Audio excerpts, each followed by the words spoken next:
اچھا، ایک واضح مطلب یہ بھی رہے کہ ذہن عالی میں کہ جس کا ذکر بار بار کرنے کا حکم دیا جا رہا ہے اس کا ذکر اتنا تو ہوگا نا کہ ہر بار نیا ہو. اگر سرکار نے فرمایا تھا یہ نو مجالسکم بذکر علی ابن ابی طالب، اپنی مجلسوں کو علی کے ذکر سے زینت دیا کرو، تو ذکر اتنا ہوگا نا کہ ہر بار نیا ہوگا. اب یہ تو مجھ ممبر پہ بیٹھنے والے کا فریضہ ہے کہ میں وہ چیز لے کر آؤں کہ جو پہلے میں نے بیان نہ کی ہو، یا ہم اہل مطالعہ کا کام ہے کہ ہم ڈھونڈیں کہ اب تک ہم نے اس چیز کی طرف توجہ نہیں کی تھی. محبت، سرکار کو مولا کائنات سے کتنی محبت ہے، اس کا بیان پھر کبھی مفصل اسی عنوان سے گفتگو ہو تو بیان کیا جائے.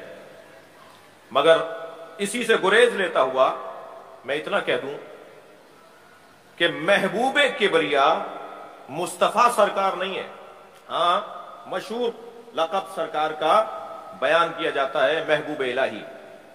سرکار دو جہاں کو محبوب الہی کہا جاتا ہے. محبوب الہی سرکار نہیں ہے.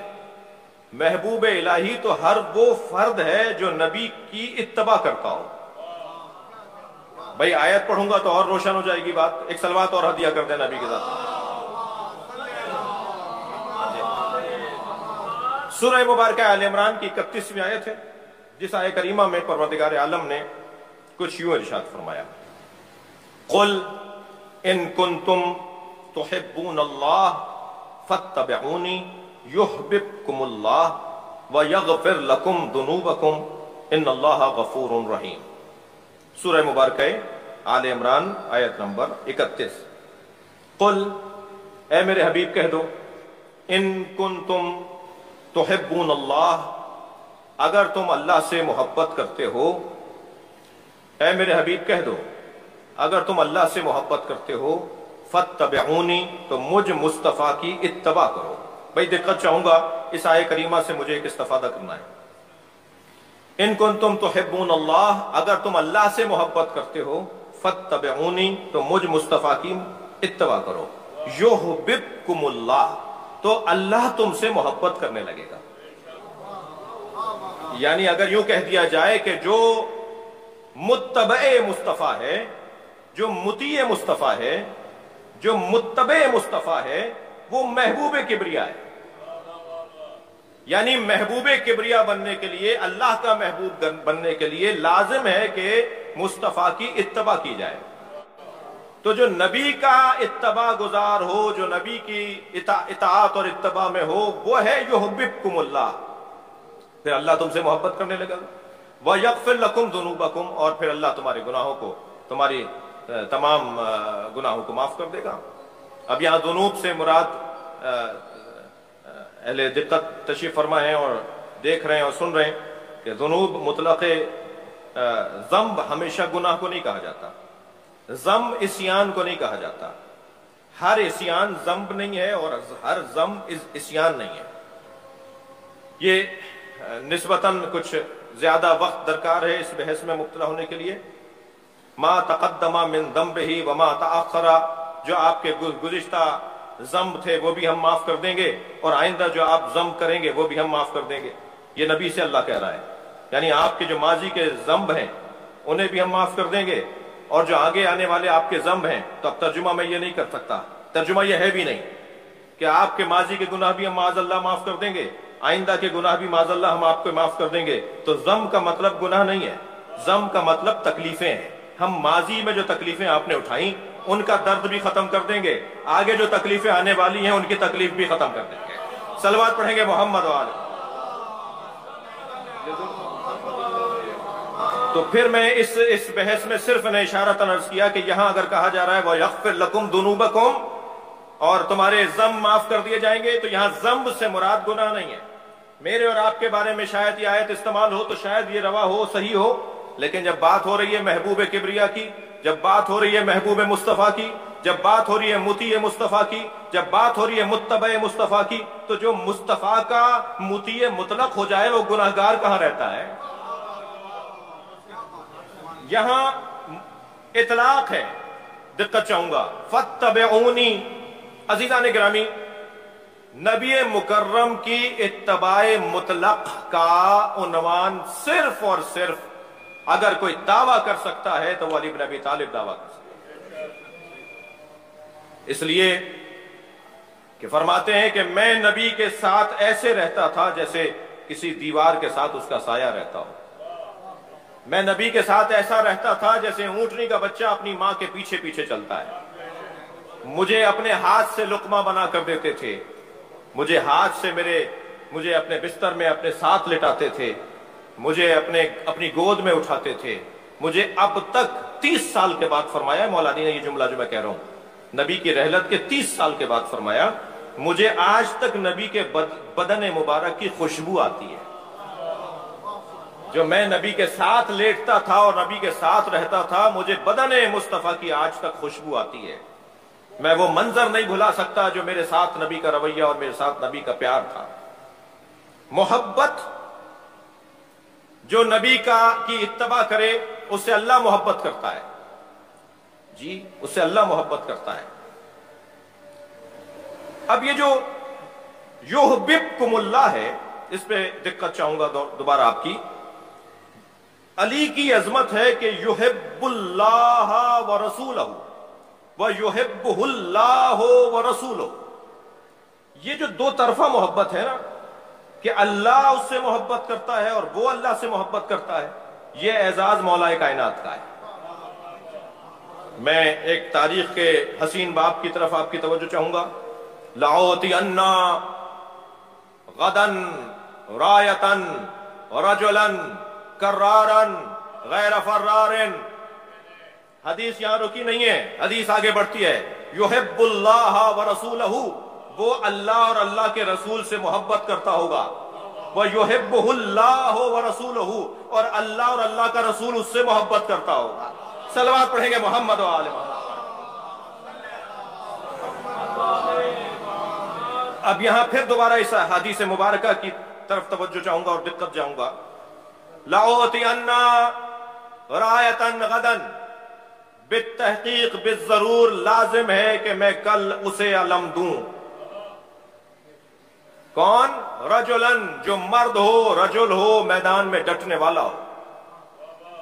کرارن، جو پلٹ پلٹ کر حملہ کرنے والا ہو۔ کرار جو تکرار کا خاندان، مکرر کا خاندان، جی اب نثری خطابت میں تو یہ نہیں ہوتا، مگر نظمی خطابت میں یہ ہوتا ہے کہ اگر کوئی شعر پسند آ جائے تو مجمع سے آواز آتی ہے مکرر، دوبارہ سنا دیجئے۔ تو یہ جو تکرار ہے نا، کسی چیز کو دوبارہ کہنا، کسی چیز کو دوبارہ کرنا، یہ تکرار، اسی خاندان کا لفظ ہے کرار، جو پلٹ پلٹ کر حملہ کرتا ہو۔ ایک معنی تو یہی ہے کہ میدان میں دائیں طرف بھی حملہ کیا اور اسی لمحے میں بائیں طرف بھی حملہ کیا اور اسی لمحے میں پیچھے کا آنے والے کو بھی مار دیا، اور آگے جانے والے کو تو مولا مارتے نہیں تھے، یعنی جو بھاگ رہا ہوتا تھا، لیکن دائیں بائیں اور پیچھے سے جو حملہ کر رہے ہوتے تھے، ایک ہی لمحے میں ایک برق کی مانند مولا کی تلوار گردش میں آتی تھی، اور پیچھے سے حملہ کرنے والا بھی اور دائیں بائیں حملہ کرنے والا بھی۔ تو وہ کرار کا یہ منظر بنتا تھا۔ کرار اسے کہتے ہیں جو اس انداز سے حملہ کرتا ہو۔ لیکن میں اتنا سادگی سے نہیں گزروں گا۔ کرار صرف ایک میدان میں پلٹ پلٹ کر حملہ کرنے والے کو نہیں کہتے، جو آدم سے لے کر مصطفیٰ تک بار بار مدد کرنے آئے، جو ہر نبی کی مدد کرنے آئے۔ بھائی اگر کسی کو یہاں کوئی اسے جو ہے وہ قبول کرنے میں کچھ مشکل کا سامنا ہو تو میں ان کی تسلی کے لیے ایک جملہ کہہ دیتا ہوں۔ ممکن ہے کوئی کہے کہ جی یہ کہاں سے بات آ گئی، یہ کیسی بات آ گئی؟ اس کا مطلب ہے کہ آپ قائل ہیں کہ حضرت نوح کے زمانے میں بھی مولا علی تھے، حضرت ابراہیم کے زمانے میں بھی مولا علی آئے۔ جی ہاں ایسا ہی ہے۔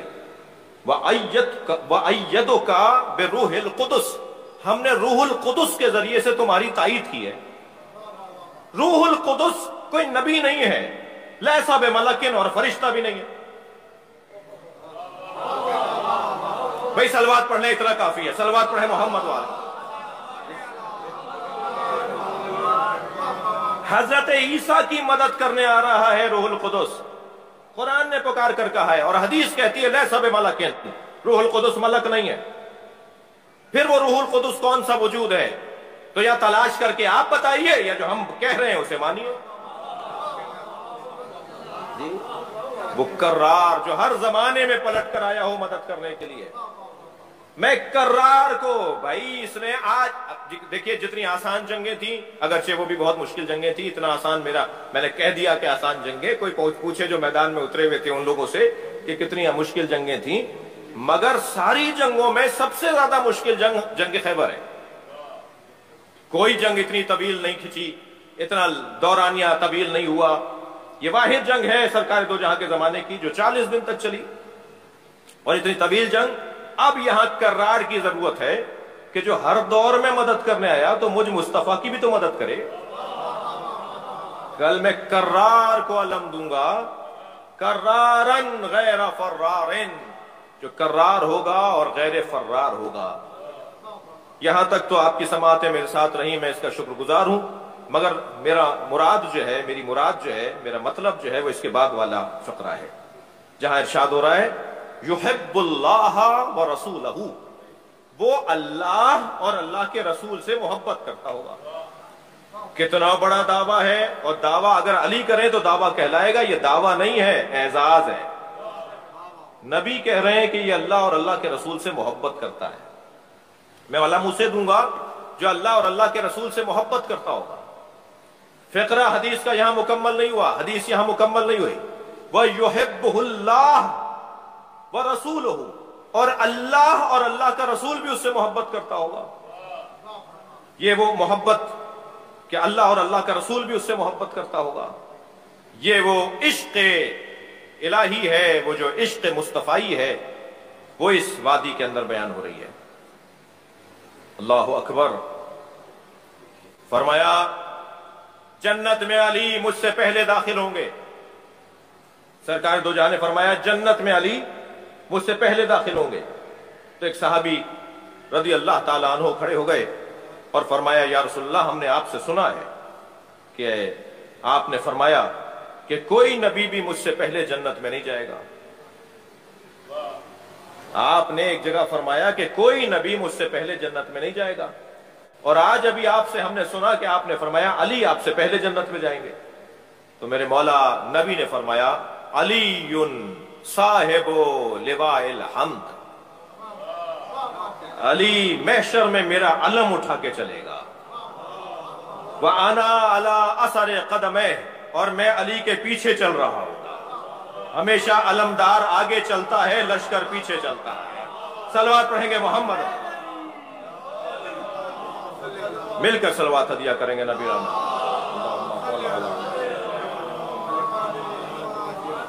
ہمیشہ صاحب لواء. دیکھیے اس حدیث مبارکہ میں چند الفاظ ہیں جن پر پھر دقت کی ضرورت ہے. لَأُعْطِيَنَّ رَایَةً غَدًا, میں کل علم دوں گا رجلاً, رجل کو. یہ جو کل ہے نا, کل علم دوں گا, یہ ایک حسین اور لطیف سرکار دو جہاں کی رہنمائی ہے. کل علی کا ہے. آج خوب علی کو دکھ پہنچا لو, آج خوب علی کو تکلیفیں پہنچا دو. کل علی کا ہے, مستقبل علی کا ہے. کیا ہوا اس گھرانے, صلوات پڑھیں گے محمد و آل محمد.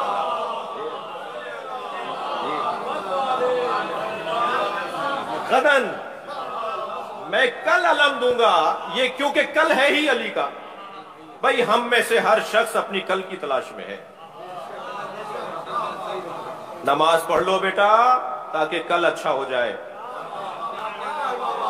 بیٹا اسکول چلے جاؤ, کالج چلے جاؤ, خوب اچھی طرح پڑھ لو, تمہارا مستقبل اچھا ہو جائے. ہر شخص کل کی تلاش میں ہے نا. مجھے کہنے دیجئے آج اگر ہم مجلس میں بیٹھے ہیں تو ہم کل کی وجہ سے ہی بیٹھے ہیں کہ ہماری قبر اچھی ہو جائے, ہمارا محشر اچھا ہو جائے, ہماری عاقبت بخیر ہو جائے. ہر شخص کل کی تلاش میں ہے. آج تو بہت سو کا اچھا گزر جاتا ہے, ویسے بھی زیادہ تر ظالموں کا آج اچھا گزرتا ہے, مظلوم کا تو کل ہوتا ہے.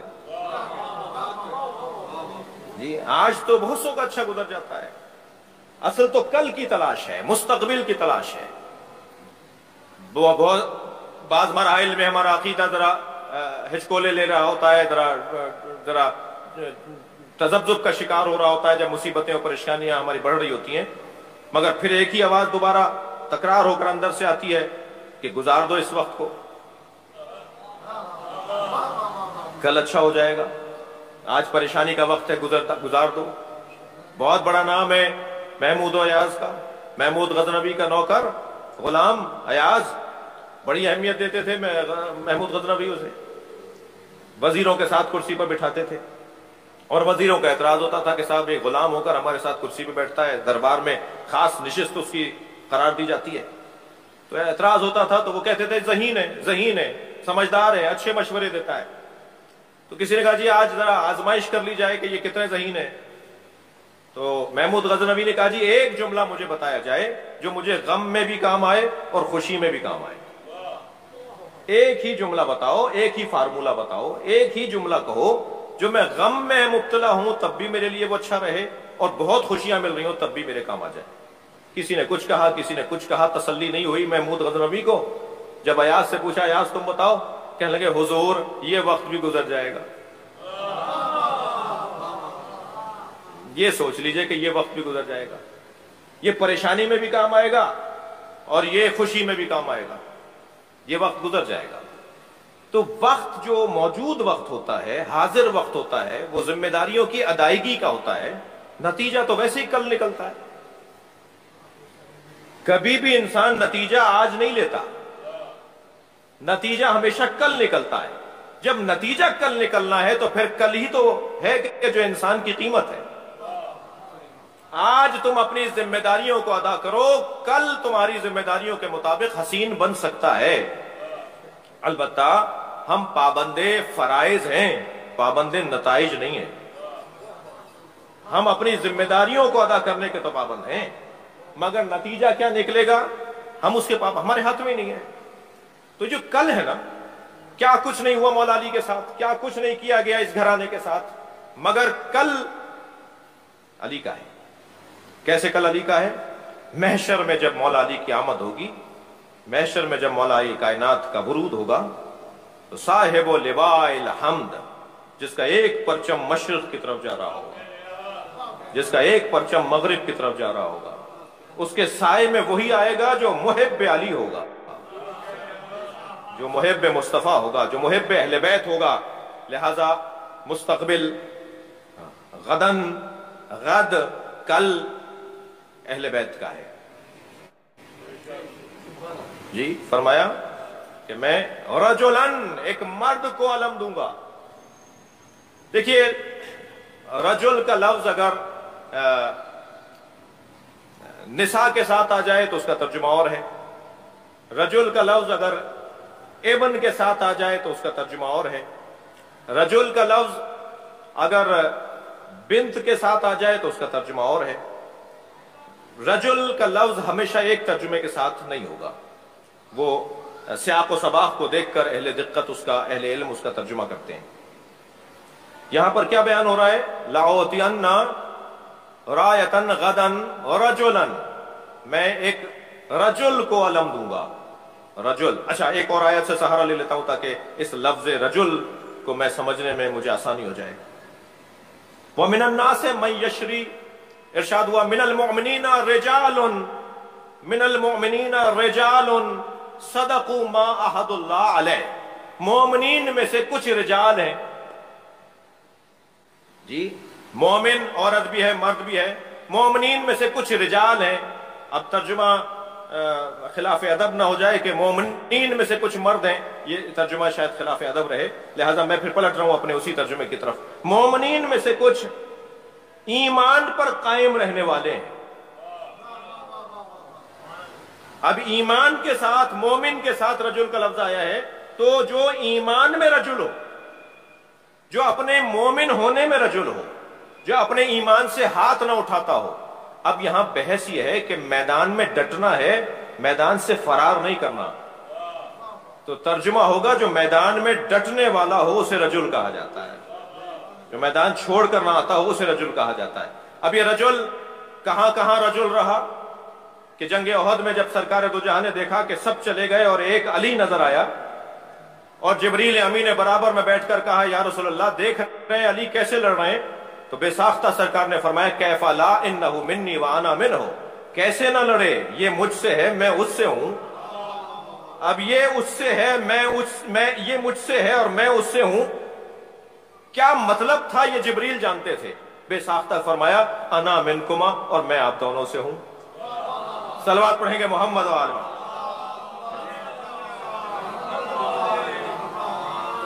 عزیزان گرامی، محبت علی بن ابی طالب اور جس شان سے سرکار دو جہاں علی کے بغیر فرماتے مجھے ایک لمحہ بھی علی کے بغیر گوارا نہیں ہے جس میں علی میرے ساتھ نہ ہو۔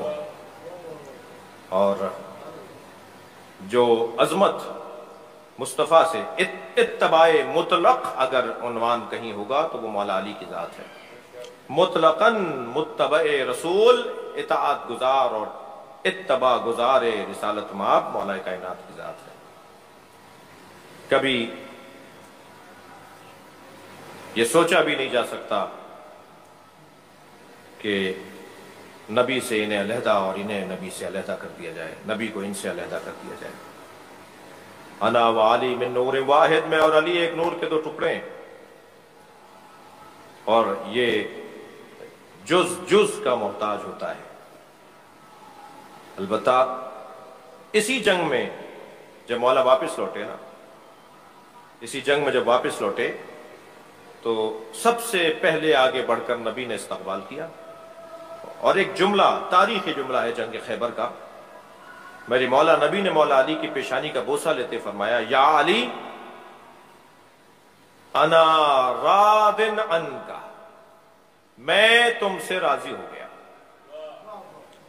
تو روایت کہتی ہے کہ مولا بے ساختہ اس جملے کو سن کے بے ساختہ رونے لگے، زار و قطار آنکھوں سے علی کے آنسو جاری ہونے لگے۔ فرمایا علی رو کیوں رہے ہو؟ کہ میرے لیے یہ بہت بڑا اعزاز ہے کہ مصطفیٰ کہیں کہ میں تم سے راضی ہوں۔ سرکار جس سے راضی ہیں مجھے کہا جا رہا ہے، میں اعزاز مند ہوں کہ سرکار نے نبی نے مجھے کہا کہ میں تم سے راضی ہوں۔ نبی راضی ہو جائیں، نبی کا علی راضی ہو جائے، نبی کی بطول راضی ہو جائیں، نبی کے بچے راضی ہو جائیں، یہی میرا اور آپ کا مقصد حیات ہے، اور یہی ہماری زندگی کا حاصل ہے کہ کسی طرح یہ ہم سے راضی ہو جائیں۔ اس گھر میں عزیزو مصیبتیں ہی مصیبتیں ہیں، اس لیے کہ اللہ رفعتیں اور عظمتیں انہیں عطا کرتا ہے جن کے ہاں مصیبتوں کا گزر زیادہ ہوتا ہے۔ بڑا گہرا تعلق ہے فضیلتوں کا مصیبتوں کے ساتھ۔ جو صاحبان فضیلت ہوتے ہیں وہ صاحبان مصیبت بھی ہوتے ہیں۔ اس گھر میں یوں تو حسن بھی مقرر آئے، محمد بھی مقرر آئے، اور علی بھی اس گھر میں 4 آئے۔ یہ اور بات ہے کہ حسین حسین ہے۔ وہ جو علی اس گھر میں آئے ہیں وہ علی ابن ابی طالب ہوں، یا علی ابن الحسین ہوں، یا علی رضا ہوں، یا علی نقی ہوں۔ چاروں علی کی زندگیوں کو اگر آپ دیکھیں تو مصائب پر مشتمل زندگیاں۔ علی ابن ابی طالب کتنی مصیبتوں کا سامنا ہے، جہاں بدنی مصیبتوں کا بیان ہے وہاں روحی مصیبتوں کا بیان بھی ہے۔ علی ابن الحسین جو 36 سال تک روتا رہا، جب کبھی پانی سامنے آیا تو گریہ کیا، جب کبھی کھانا سامنے آیا تو گریہ کیا، جب قصاب کو جانور ذبح کرتے دیکھا تو گریہ کیا، جب جناب زینب کی خدمت میں گئے تو روتے ہوئے گئے۔ وہ کون سا دن تھا جو امام زین العابدین کی زندگی میں گریے کے بغیر گزرا ہو، جس نے گریہ وزاری میں اپنی زندگی مکمل کر دی ہو۔ علی ابن الحسین، علی ابن موسیٰ الرضا کیسے خراسان لے جایا گیا، کیسے غربت میں مارا گیا، غریب الغربا۔ جب رخصت ہو رہے تھے نا مدینہ منورہ سے، اپنے نانا کی مزار پر آ کر فرمایا مجھ پر گریہ کرو، میرا نوحہ پڑھو، اس لیے کہ میرے جنازے پر آنے پر، میرے جنازے پر میری بہنیں نہیں ہوں گی، میرے جنازے پر میرے بھائی نہیں ہوں گے، میرا جنازہ غربت میں دفنایا جائے گا۔ جب 2 محرم کو دیبل خزائی نے مرثیہ سنایا نا، جب مرثیہ مکمل ہو گیا تو امام رضا نے فرمایا دیبل اس میں 2 مصرے اور بڑھا دو، اور وہ مصرے یہ بڑھاؤ، اے فاطمہ زہرا جب کربلا میں رو چکو تو خراسان میں اپنے غریب بیٹے کی قبر پہ بھی آ جاتا ہے۔ تو دیبل نے کہا مولا مجھے نہیں معلوم بی بی کے کون سے بیٹے کی قبر خراسان میں، فرمایا دیبل مجھ غریب کی قبر خراسان میں بنے گی تو میری دادی زہرا سے کہو کہ کربلا میں رو چکو تو پھر خراسان میں علی ابن موسیٰ رضا کی قبر پہ آ جانا۔ عزادارو سنیں گے جب دیبل نے یہ 2 مصرے بڑھائے نا، یہ مفہوم نظم کیا تو کنیز پردہ ہٹا کر باہر آ گئی اور کہنے لگی دیبل خاموش ہو جاؤ، معصومہ قوم بے ہوش ہو گئی ہیں۔ حضرت معصومہ قوم سے برداشت نہیں ہو پایا کہ ان کے بھائی کی غربت میں شہادت کو بیان کیا جائے۔ میں بی بی معصومہ کو سلام کر کے کہوں گا بی بی سلام ہو زینب کبریٰ پر، جو 70 قدم کے فاصلے سے، چند قدم کے فاصلے سے اپنے بھائی کو ذبح ہوتے ہوئے دیکھتی رہی، مگر اس بی بی کی زبان مبارک پر آپ کی طرح شکر کا کلمہ ہی جاری ہوا، اجرکم اللہ اجرکم اللہ۔ امام علی نقی جن کا بستر مبارک ان کا کھینچا گیا، جن کے گھر کو آگ لگائی گئی، روایت کہتی ہے جب امام علی نقی کے گھر کو آگ لگائی گئی تو امام کبھی مشرق کی طرف دوڑتے تھے جاتے تھے، کبھی مغرب کی طرف جاتے تھے، اور بس ایک ہی آواز لگا رہے تھے میری بچیوں کو جلنے سے بچاؤ، میری بیٹیوں کو جلنے سے بچاؤ۔ اور پھر جب آگ بجھا دی گئی تو امام بہت دیر روتے رہے۔ ایک چاہنے والے نے پوچھا مولا سے تو حضرت نے فرمایا مجھے وہ منظر یاد آ گیا جب میرے جد علی ابن الحسین کبھی خیمے میں جلتے ہوئے خیموں میں بیویوں کو ایک خیمے سے دوسرے خیمے میں جاتے ہوئے دیکھتے تھے۔ اجرکم اللہ اجرکم اللہ۔ عزادارو آج ایام شہادت امیر المومنین کی دوسری مجلس ہے، اور امیر المومنین جو ولی خاص خدا، جو حجت الہیہ ہے، وہ مسجد کوفہ میں زخمی کر دیا گیا۔ میرے مولا نے مسجد کوفہ میں جب محراب سجدے کی حالت میں زخم کھایا، ابھی تلوار کا سر اقدس پہ لگنا تھا کہ ایک آواز فضا میں گونج رہی تھی، فزتو ورب الکعبہ، رب کعبہ کی قسم علی کامیاب ہو گیا۔ اس لیے کہ علی بن ابی طالب جس شہادت کی تلاش میں یہاں تک آئے تھے وہ شہادت علی کو مل گئی، وہ آرزو علی کی پوری ہو گئی۔ اور پھر اس کے بعد مولا کو سہارا دیا، فرمایا بیٹا حسن پہلے نماز جماعت مکمل کرو۔ مولا امام حسن نے نماز جماعت مکمل کی۔ میں مقتل پڑھ رہا تھا، میں روایت پڑھ رہا تھا، حضرت محراب کی دیوار سے ٹیک لگا کے بٹھائے گئے تھے۔ جب امام حسن نماز پڑھا رہے تھے نا تو کبھی دائیں گرنے لگتے تھے اور پھر سنبھل جاتے تھے، کبھی بائیں گرنے لگتے تھے۔ اسی حالت میں علی بن ابی طالب اپنی نماز کی ادائیگی کر رہے تھے۔ اسی کیفیت میں یہاں نماز مکمل ہوئی، یہاں جماعت مکمل ہوئی۔ آگے بڑھ کر مولا حسن نے سہارا دیا۔ کیا دیکھا کہ امام حسن بابا کو سہارا دے کر اٹھانا چاہ رہے ہیں کہ فرمایا بیٹا حسن میں ان پیروں سے چل کے گھر کی طرف نہیں جاؤں گا، تم میرے لیے کوئی اور انتظام کرو۔ تو ایک گلم پھیلایا گیا، ایک چادر پھیلائی گئی، ایک قالین پھیلایا گیا، اس پہ مولا کو لٹایا گیا۔ میرے مولا نے رستے بھر اپنے بچوں سے کچھ نہ کچھ گفتگو فرمائی ہے۔ کبھی امام حسن کے چہرے کو دیکھ کر فرمایا بیٹا حسن اب یہ امت تمہارے حوالے ہے۔ امام حسن کی آنکھوں میں آنسو آ گئے، فرمایا بیٹا خبردار رونا نہیں، تم اس امت کے سربراہ ہو، حوصلہ کرو، ہمت کرو۔ امام حسین کی طرف دیکھا تو آنکھوں میں آنسو تھے۔ حسین کا رونا تو ویسے ہی گوارا نہیں ہے۔ ایک مرتبہ فرمایا بیٹا حسین خبردار گریہ نہ کرو، بیٹا حسین جو اس طرح کی زندگی گزارتا ہے انہیں یہ دن دیکھنا پڑتے ہیں۔ پھر اچانک مولا عباس کی آنکھوں کی طرف نگاہ گئی، چہرے کی طرف نگاہ گئی تو حضرت عباس کو روتا ہوا دیکھا۔ پھر حوصلہ دیا بیٹا عباس گریہ نہ کرو۔ محمد حنفیہ خبردار آنکھوں میں آنسو نہ آ جائیں۔ سنیں گے عزادارو، جو علی رستے بھر بیٹوں سے کہتا رہا بیٹا حسن گریہ نہ کرو، بیٹا حسین گریہ نہ کرو، جو علی رستے میں بیٹوں کو رونے سے روکتا رہا، جب گھر میں لے جایا گیا اور اس جگہ لٹا دیا جہاں مولا کا مصلی بچھا ہوا تھا، جب مولا علی نماز پڑھتے تھے نا اس جگہ مولا کو لٹا دیا گیا. جیسے ہی مولا کو لٹایا گیا فوراً زینب کبریٰ دوڑتی ہوئی آئیں, بی بی ام کلثوم دوڑتی ہوئی آئیں. سنیں گے آپ وہ علی جو سارے رستے بیٹوں سے کہتا رہا اے بیٹا گریہ نہ کرو, زینب کو دیکھ کر خود رونا شروع ہو گئے. علی کی آنکھوں سے آنسو جاری شروع ہو گئے, آنسو جاری ہونے لگے. زینب کے سر کو اپنے سینے پہ رکھ لیا. بہت دیر تک علی گریہ کرتے رہے, اے میری زینب خوب پہچانو یہ کوفہ ہے, یہاں پھر تمہیں آنا ہے, یہی بازار ہوں گے, تمہارے سر پہ چادر نہ ہوگی. الا لعنت اللہ علی قوم الظالمین فسيعلم الذين ظلموا أي منقلب ينقلبون. یا اللہ ان آوازوں پر رحمت نازل فرما, رونے والوں کی توفیقات میں اضافہ فرما, صاحب خانہ کی حاجات حاضرین کی حاجات کو پورا فرما, ہم سب کی عاقبت بخیر فرما, امام زمانہ کے ظہور میں تاجیل فرما, ہم سب کو حضرت کے نوکروں میں شمار فرما. مزید سورہ فاتحہ حاجات کے لیے مغفرت کے لیے ایک سورہ فاتحہ. رحم اللہ من قرأ الفاتحہ. بسم اللہ الرحمن الرحیم الحمد للہ رب العالمین الرحمن الرحیم مالک یوم الدین.